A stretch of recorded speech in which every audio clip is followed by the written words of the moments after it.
So the name of the subject is corporate and management accounting, correct? Now this subject is basically a combination of two subjects, ठीक है? Initially काफी साल पहले आपके syllabus में accounts का और कॉस्ट अकाउंटिंग का ऐसा एक कॉम्बिनेशन हुआ करता था जिसमें accounts was of 50 marks and cost accounting, cost and management accounting used to be of 50 marks, ठीक है? लेकिन उस जमाने में सीएस फाउंडेशन, जो कि आज के डेट में सीएसईईटी कहलाता है, उसमें भी आपको बेसिक अकाउंटिंग इंक्लूड किया जाता था।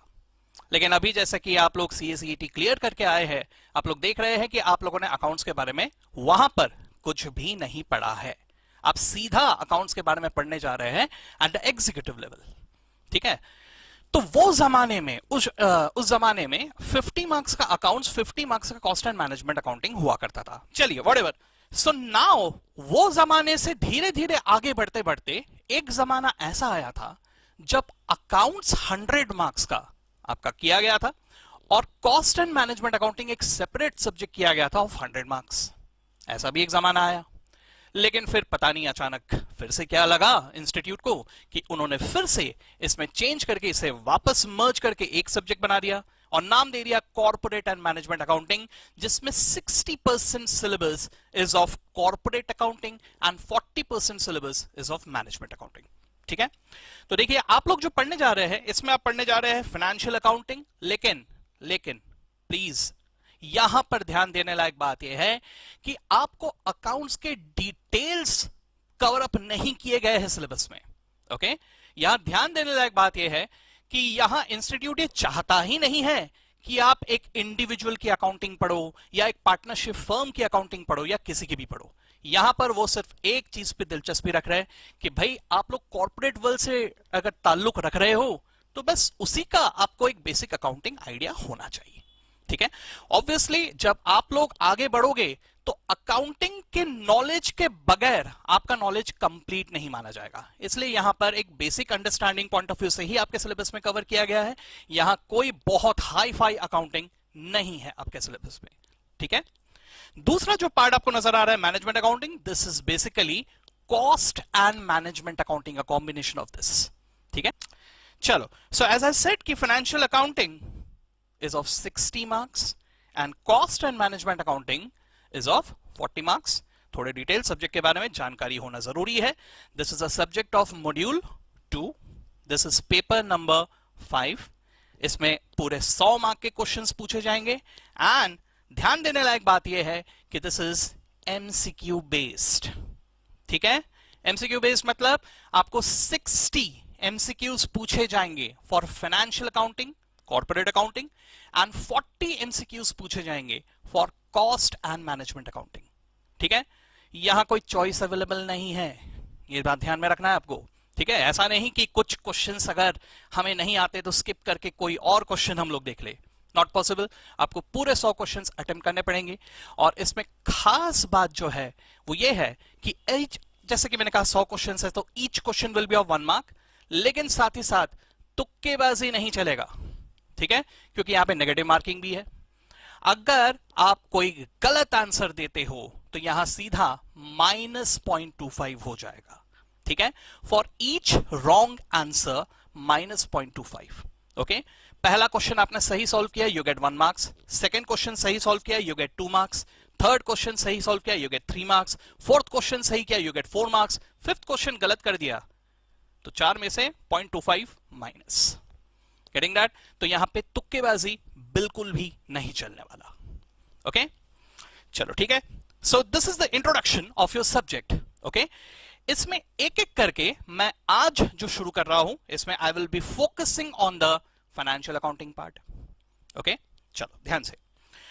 Now when I come to financial accounting में व्हाट आई वांट इज कि आप लोग सबसे पहले फाइनेंशियल अकाउंटिंग ये पूरा वर्ड मत देखिए, ठीक है?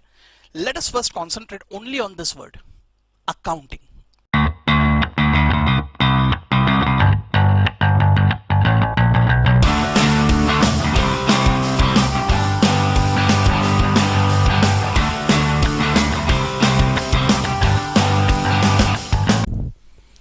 Greetings to everyone and welcome to the world of accounting. दोस्तों अकाउंटिंग के बारे में आप लोगों ने बहुत कुछ शायद सुन रखा होगा कि यहाँ कुछ डेबिट क्रेडिट करते हैं, जर्नल एंट्रीज पास करते हैं, लेजर पोस्टिंग करते हैं, टैली करते हैं, बैलेंस शीट होता है, एटसेट्रा एटसेट्रा एटसेट्रा। बहुत सारे चीजें सुन रखे हैं। कुछ कहते हैं कि अरे बहुत इजी है, कुछ कहते हैं अरे बहुत हार्ड है, ये है वो है, व्हाटएवर। ठीक है, हम लोग अब इस दुनिया में कदम रखने जा रहे हैं विथ द बेसिक्स, एकदम जीरो से शुरुआत कर रहे हैं।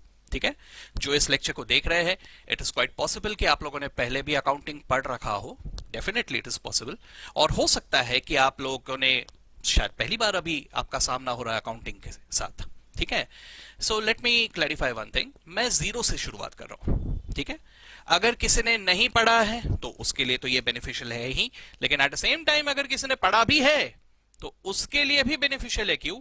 क्योंकि एक तरफ से आप ऐसा समझ लो कि आपका एक रिवीजन हो रहा है and at the same time एक तरह से आपका टेस्ट भी हो जा रहा है। ये पता चल जाएगा कि हमने हर चीज सही तरह से पढ़ा है कि नहीं। सो दोस्तों डरना मत, आराम से धीरे धीरे हौले हौले इसके बारीकी में हम लोग जाते हैं।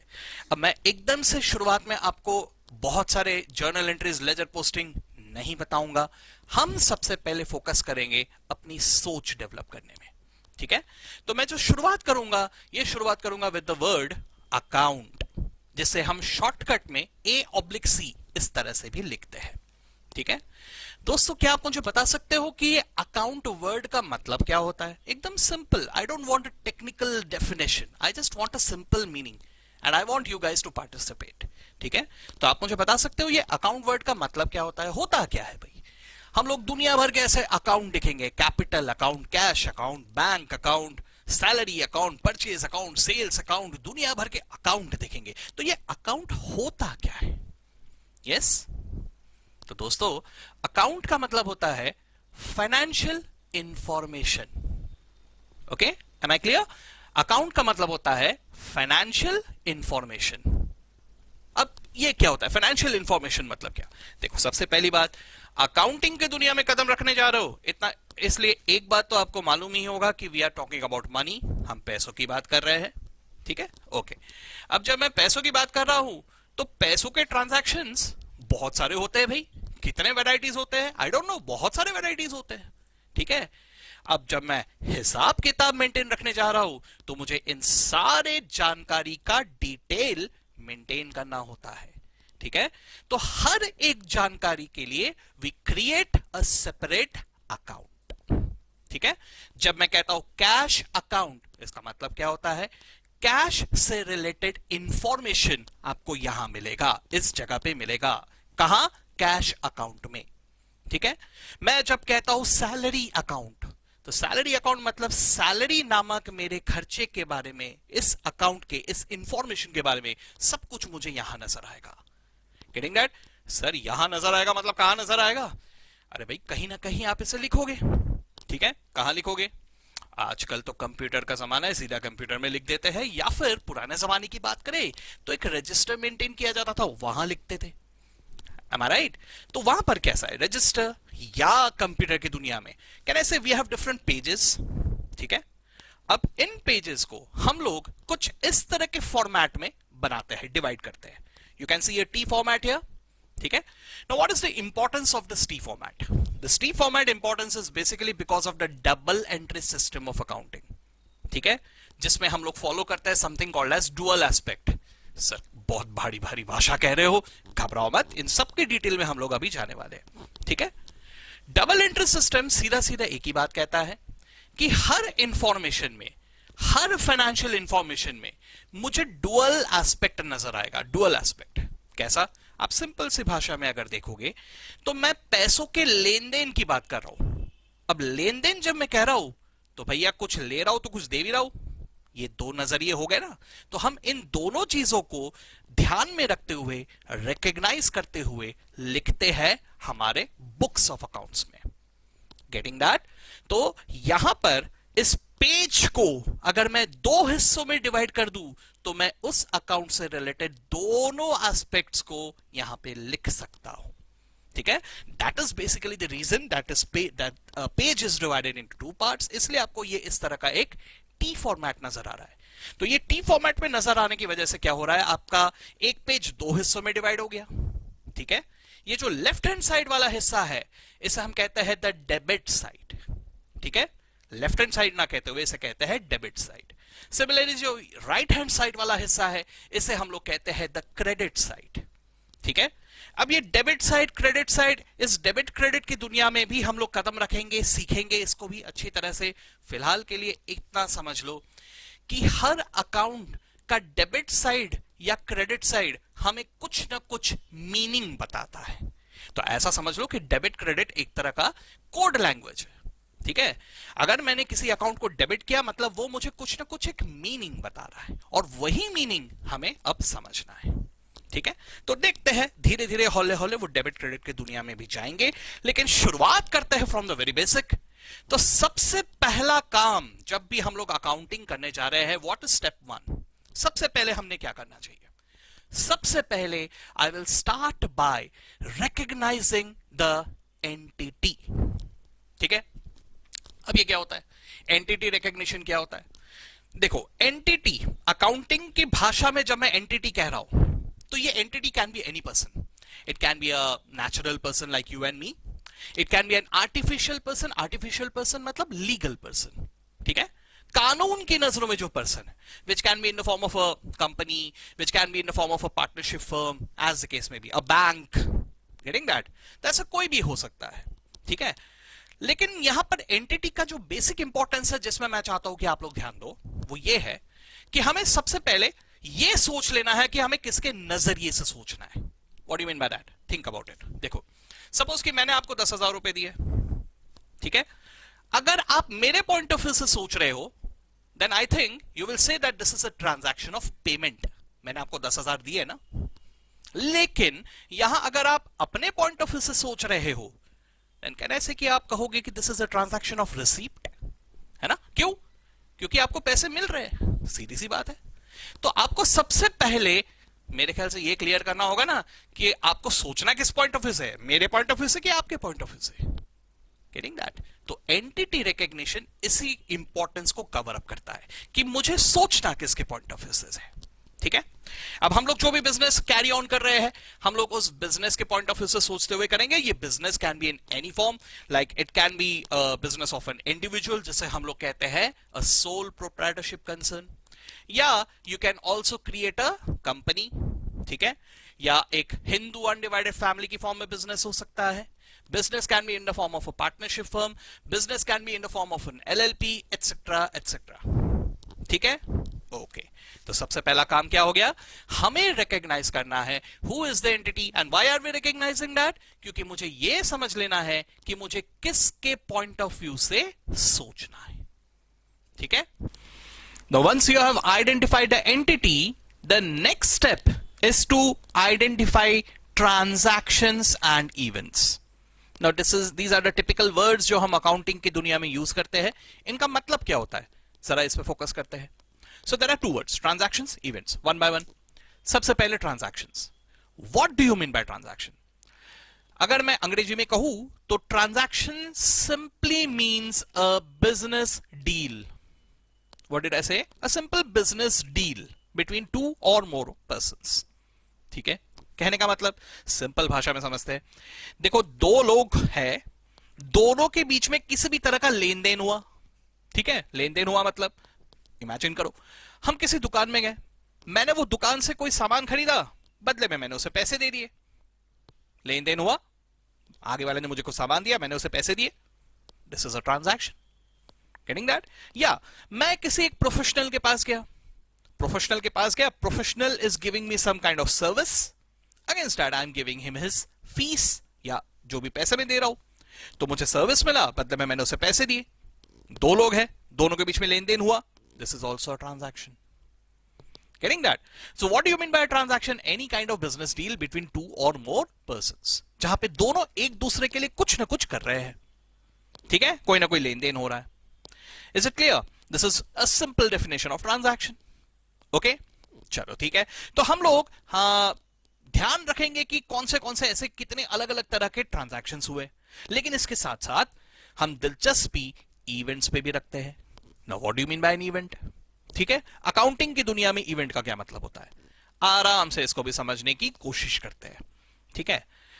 देखो, event is in technical language a happening. Yes, event is a happening, या इसका एक और मीनिंग है, it is the result of two or more transactions. ठीक है, अब ये टेक्निकल भाषा है, दिमाग में इजीली नहीं घुसता, तो जरा आराम से एक सिंपल सा एग्जांपल लेते हैं. ठीक है, मैं थोड़ा ऑफ ट्रैक एग्जांपल लूंगा. ऑफ ट्रैक का मतलब मैं थोड़ा बॉलीवुड स्टाइल वाला एग्जांपल लूंगा. बॉलीवुड स्टाइल मतलब सर देखो, हमारी फिल्मी दुनिया में अगर हम जाए तो फिल्मी दुनिया में और कुछ हो ना हो, स्टोरी हो ना हो, बाकी कुछ हो ना हो, एक हीरो और एक हीरोइन जरूर होते हैं और उन दोनों के बीच में प्यार जरूर हो जाता है ना. फिर वो गार्डन में जाके गाने वाने गाएंगे, कॉलेज में गाने गाएंगे, व्हाटएवर. ठीक है, सो प्यार को हमारे फिल्मी दुनिया में बहुत ज्यादा इंपॉर्टेंस दिया गया है. ठीक है, ओके, व्हाटएवर. तो पॉइंट इज कि प्यार के ऊपर दुनिया भर के गाने भी बने, दुनिया भर के फिल्मी डायलॉग्स बने हुए जो बहुत पॉपुलर है और हम सबके दिमाग में अच्छी तरह से बैठ जाते हैं. ठीक है, अब जैसे मैं एक डायलॉग का यहां पे एग्जांपल देने वाला हूं. एक डायलॉग था, प्यार किया नहीं जाता हो जाता है. डायलॉग था कि गाना था शायद से ये. ठीक है, प्यार किया नहीं जाता हो जाता है ना. ये लाइन सबको याद है अच्छी तरह से. अब यहां पर हम क्या करेंगे, प्यार वर्ड को डिलीट करो, प्यार वर्ड को हटाओ और उसकी जगह डाल दो वर्ड इवेंट. सेंटेंस क्या हो गया, इवेंट किया नहीं जाता हो जाता है. ओके, अब आ जाओ उस डेफिनेशन पे. इवेंट किया नहीं जाता हो जाता है, it is a happening. Event is a happening. Okay, ये हो जाता है. किया जाता है transaction. Transaction is something that is done, लेकिन event is a happening. Sir अभी भी दिमाग में नहीं गया. ठीक है, और एक एग्जांपल ले लेते हैं. देखो, अब मैं थोड़ा अच्छे वाले एग्जांपल पे आ रहा हूं. ठीक है, बॉलीवुड को खत्म. ठीक है, अब मान लो कि हमने किसी पर्सन से और कोई भी एक बंदे से कोई भी एक सामान खरीदा 100 रुपए में. I bought something for 100 rupees from that person.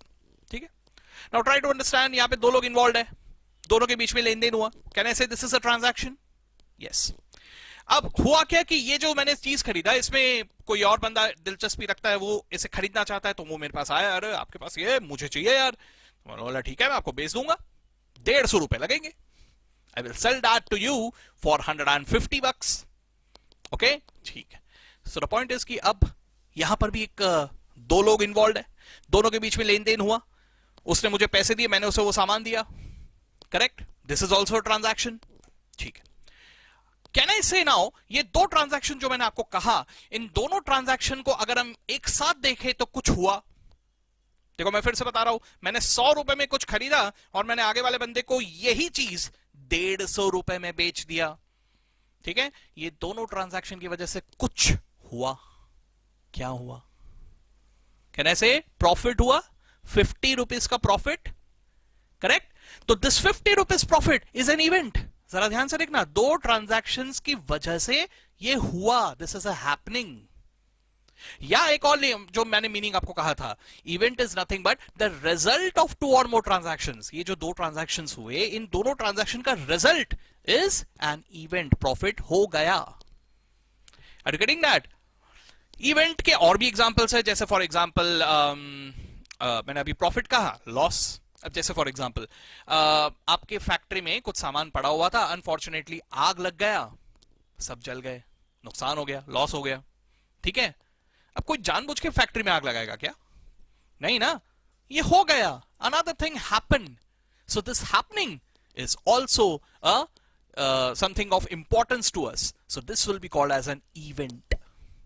ठीक है, और भी एग्जांपल्स है, जैसे स्टॉक, अगर आपने सुन रखा हो, stock is also an event. What do you mean bye stock? मैंने मान लो 1000 यूनिट्स खरीदे, मैं चाहता था, दिल से चाहता था कि ये 1000 यूनिट्स बिक जाए, लेकिन सब कुछ मेरे हाथ में थोड़ी है, अब कस्टमर्स नहीं मिले, मैं 900 यूनिट्स ही बेच पाया. तो 1000 यूनिट्स मैंने किसी से खरीदे थे, this is a transaction. 900 units मैंने किसी को बेचा, दिस इज ऑल्सो ट्रांजैक्शन. ये 900 यूनिट्स पे प्रॉफिट आया, दैट इज एन इवेंट. वो अभी मैंने आपको बता दिया था. लेकिन जरा समझो, 1000 खरीदे थे, 900 बेचे, 100 बच गए ना. अब ये 100 जो मेरे पास बच गए, अब अलग अलग बिजनेस में अलग अलग बातें हो सकती है. अगर ये प्रोडक्ट पेरिशेबल नेचर के, खराब हो जाते हैं, एक्सपायरी डेट रहता है इनका, तो ये जो 100 यूनिट्स बच गए वो मेरा लॉस हो जाएगा. मैंने अभी अभी आपको कहा, loss is also an event. ठीक है, लेकिन अगर ये एक्सपायर नहीं हुआ है, ठीक है, ये पेरिशेबल नेचर के नहीं है, इट इज स्टिल सेलेबल। मेरा अभी फिलहाल ईयर एंड हो रहा है, मैं अगले साल इसे बेच सकता हूं। So I will be carrying forward this 100 units to the next accounting year. इसी को हम कहते हैं स्टॉक। ये जो स्टॉक मेरे पास है, जो बच गया, जिसे मैं अगले साल बेच के प्रॉफिट कमा लूंगा, this is what is called as stock. तो ये जो स्टॉक है, दिस ऑल्सो हैपेंड, ये बच गया। 1000 यूनिट्स खरीदे थे, 900 यूनिट्स बेचे तो 100 यूनिट्स बच गए। This is also an event, और मैं इसकी भी अकाउंटिंग करूंगा। ठीक है, तो भाई मैंने सबसे पहले एंटिटी आइडेंटिफाई किया, फिर मैंने तलाश किए, मैंने एक बार गैदर किए सारे ट्रांजैक्शंस एंड इवेंट्स। लेकिन सारे, एक मिनट, जरा फोकस करना, यहां पे मैं दिलचस्पी रखता हूं only on financial transactions and events. ठीक है, जरा समझने की कोशिश कीजिए। मैंने अभी अभी कहा हैपनिंग, कुछ हुआ तो हम उसकी अकाउंटिंग करेंगे। अब कुछ हुआ का मतलब क्या, जरा सोच के देखिए। हमारे कंपनी के मैनेजिंग डायरेक्टर को उसके पर्सनल सेक्रेटरी से प्यार हो गया, तो क्या मैं इसकी भी अकाउंटिंग करूंगा? सेक्रेटरी इन एमडी आउट, ऐसा कुछ करूंगा? नहीं ना। तो भाई समझने की कोशिश करो, मुझे दिलचस्पी हर तरह के ट्रांजैक्शंस एंड इवेंट्स में नहीं है। I am interested only on financial transactions and events, something that is measurable in terms of money. Correct? लेकिन सिर्फ यहां तक नहीं, एक और चीज, the transaction and event should be related to the entity. मुझे पड़ोसी के ट्रांजैक्शन में कोई दिलचस्पी नहीं है। मुझे दिलचस्पी है तो सिर्फ और सिर्फ एंटिटी से रिलेटेड ट्रांजैक्शंस पे। ठीक है, अब सीधी सी बात है, हम लोग अगर कोई एक पर्टिकुलर बिजनेस कर रहे हैं, शायद कोई और भी बिजनेस कर रहा है, हमारे कंपटीटर्स है, हमारे आजू बाजू में और भी दुकान है, और भी ऑफिस है, तो उनके ट्रांजैक्शन से मुझे लेना देना नहीं। लाइक से फॉर एग्जांपल, अगर मान लो हम एक बिल्डिंग में कोई एक पर्टिकुलर एरिया ऑक्युपाई करके रख रहे हैं। अब कई बार ऐसा होता है कि कॉमन मीटर में 2-3 दुकान कवर हो गए हैं, ऐसा हो सकता है। ठीक है, तो वो कैसा होता है कि तीनों के बीच में, 2-3 जनों के बीच में एक तरह का एक अंडरस्टैंडिंग होता है, म्यूचुअल अंडरस्टैंडिंग होता है, जिसकी मदद से जो कॉमन इलेक्ट्रिसिटी बिल आया उसको ये लोग शेयर करते हैं आपस में। ठीक है, तो क्या मैं अकाउंटिंग करते वक्त ये टोटल इलेक्ट्रिसिटी बिल पे दिलचस्पी रखूंगा कि सिर्फ उतने में दिलचस्पी रखूंगा जितना मेरा शेयर है? ऑब्वियसली जितना मेरा शेयर है, क्योंकि only that much portion is related to the entity. यहां एक और बात मैं क्लियर कर लेता हूं। देखो, हम लोग एंटिटी के पॉइंट ऑफ व्यू से जब सोचते हैं, तो our entity is the business, we are learning the accounting for our business. ठीक है, अब आगे चल के आप लोगों को मैं डिटेल में बताऊंगा, there is something called as accounting principles. ठीक है, now what do you mean by this? Accounting principles क्या होते हैं? अकाउंटिंग प्रिंसिपल्स यानी अकाउंटिंग के कानून कायदे। ठीक है, अकाउंटिंग के कानून कायदे, यस, यहां पर भी कानून कायदे होते हैं। ठीक है, अब ये कानून कायदे अलग अलग फॉर्म में होते हैं। जैसे नॉर्मल लॉ होता है, वैसे ही यहां है, कुछ अलग नहीं है। देखो, आप कोई भी लॉ पढ़ो, चाहे आप कंपनी लॉ पढ़ो, चाहे आप टैक्सेशन के लॉ पढ़ो, चाहे आप कोई भी लॉ पढ़ो, हर लॉ में आपको अलग अलग फॉर्म्स नजर आते हैं। जैसे फॉर एग्जाम्पल, सबसे पहला जो फॉर्म होता है उसे हम लोग कहते हैं coded law. What do you mean by coded law? Coded law मतलब सिंपली, कोडेड मतलब written, it is written somewhere. ठीक है, जैसे आप लोगों ने देखा है कि आप कंपनी लॉ अगर पढ़ रहे हो तो you read the companies act, क्योंकि वहां लिखा हुआ है कानून कायदे, है ना। अगर आप इनकम टैक्स लॉ पढ़ रहे हो तो you are reading the income tax act, income tax rules, ऐसे बहुत सारे अलग अलग आते हैं, वहां पे लिखा हुआ है what is to be done. Getting that? तो ये जो लिखा हुआ होता है इसे हम कहते हैं कोडेड लॉ। ठीक है, अलग अलग फॉर्म में होते हैं, ये हमें पढ़ के समझ लेना होता है। ठीक है, लेकिन जरा समझने की कोशिश करो, क्या हर चीज के बारे में लिखा हो यह जरूरी है? नहीं, कानून की दुनिया में अगर आप एंट्री ले रहे हो तो यह बात समझ लेना जरूरी है, इट इज नॉट पॉसिबल कि आप हर चीज को लिख दो। There is another law called as natural law. What do you mean by natural law?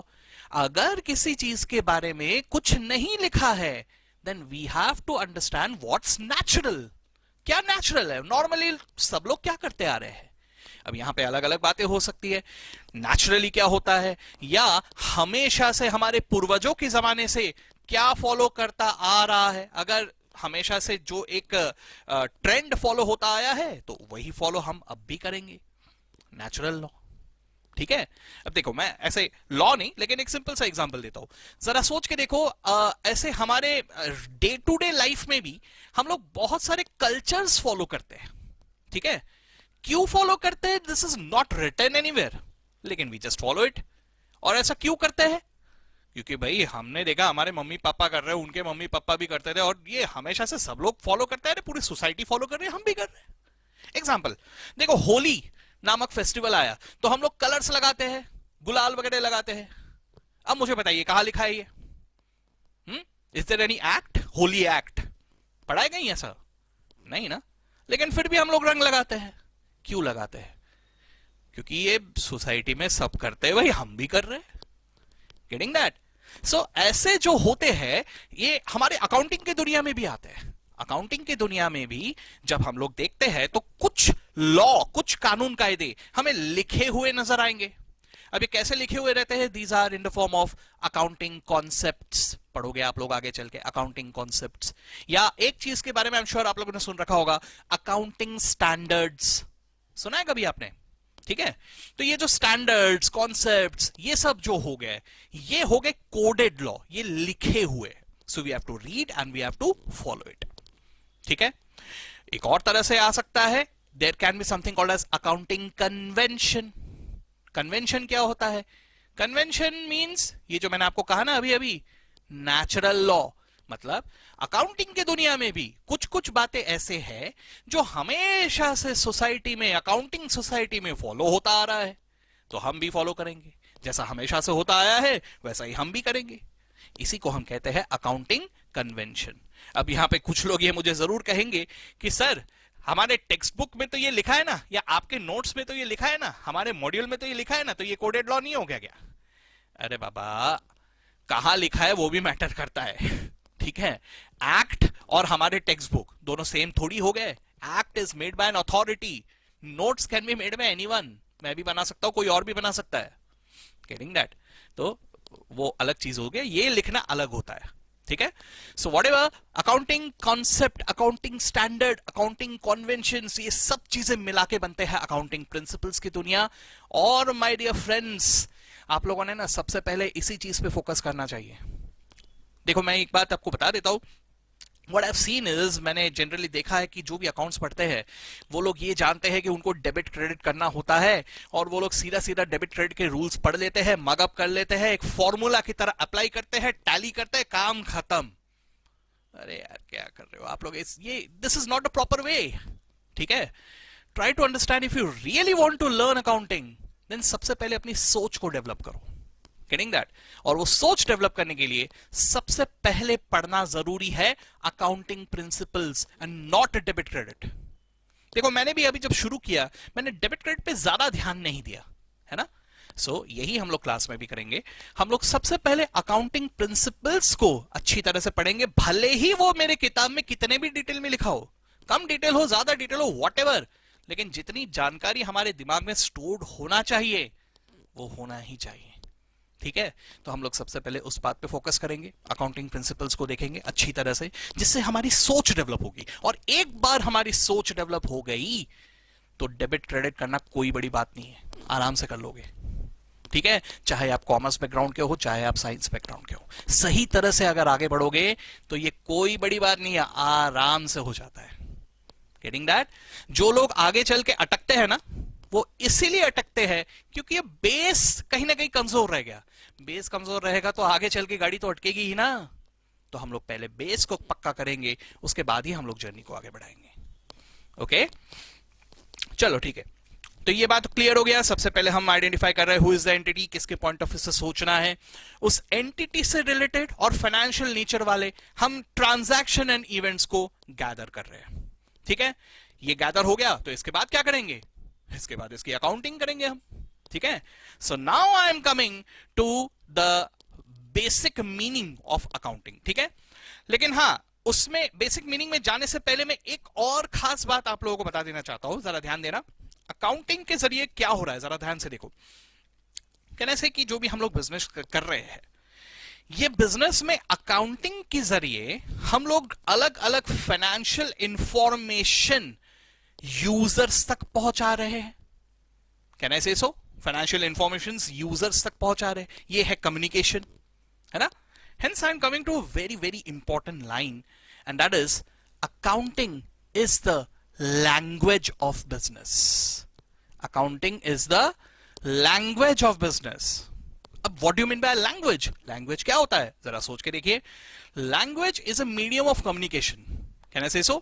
जैसे मैं आपसे अभी हिंदी में, इंग्लिश में जैसे भी बात कर रहा हूं, तो ये मोड में what I am doing is I am transferring my knowledge to you.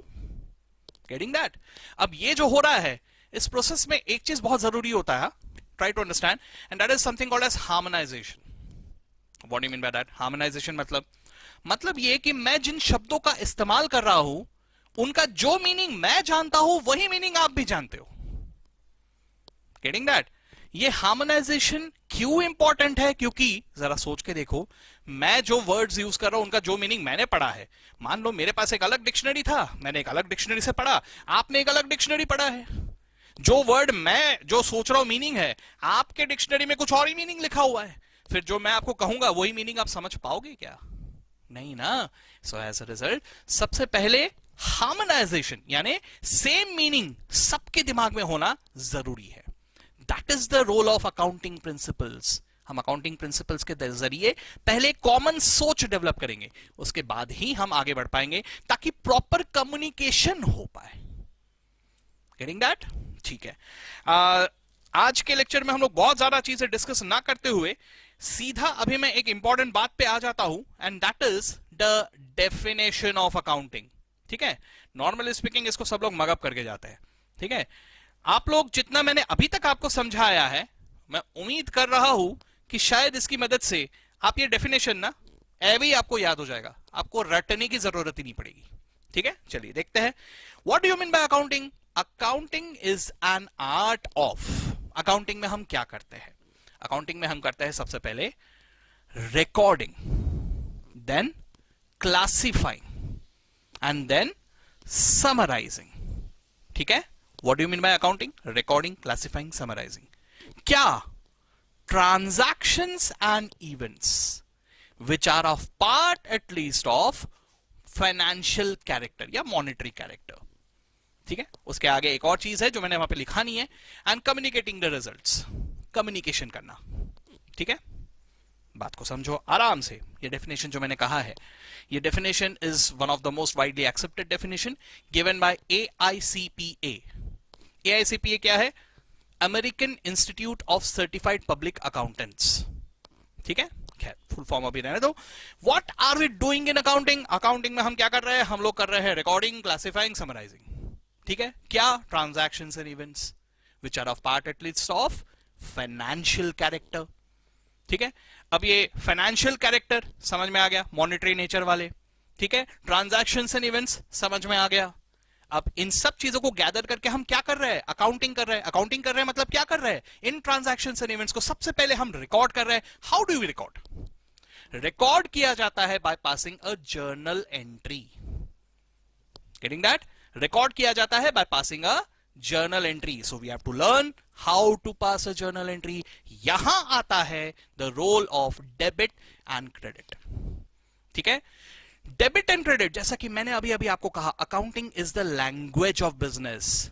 तो जैसे लैंग्वेज में हम शब्दों का इस्तेमाल करते हैं, वैसे ही इस लैंग्वेज में हम डेबिट और क्रेडिट का इस्तेमाल करते हैं. जैसे शब्दों का एक डिक्शनरी होता है जिसमें हम जानते हैं कि हर वर्ड का कुछ ना कुछ मीनिंग होता है, उसी तरह से हर डेबिट और क्रेडिट का कुछ मीनिंग होता है.